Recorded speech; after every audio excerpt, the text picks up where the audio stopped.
I live in Boston. So Some narrow here, streets in Boston. Yeah, yeah. yeah, here it's actually been, especially for restaurants.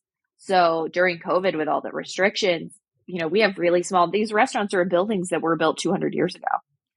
So they already only fit 7 tables. And then if those tables have to be 6 feet apart, they can serve like three and 3 people, not 3 tables.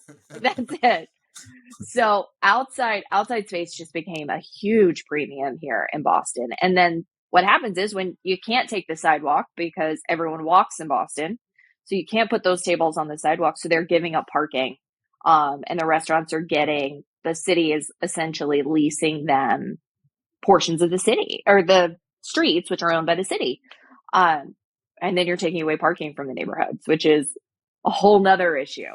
Um, so in the inner city, what I'm finding is one, it's not much of a landlord tenant problem as it is a city tenant problem. So the landlord will say, I've seen a lot of leases, the landlord will say, we'll cooperate with you, but we're not guaranteeing it. And we're not going to be on the hook if you don't get it. Um, but we'll sign an application as long as it doesn't cost us anything. And it's really because in a lot of those cases, you can't take up the sidewalk for accessibility issues. So you end up having to be in the street and you end up fighting with the city and trying to get places. And Boston has done a pretty decent job between, I think, it changes annually because our weather is so unpredictable, but I think it's roughly like Memorial Day to early October.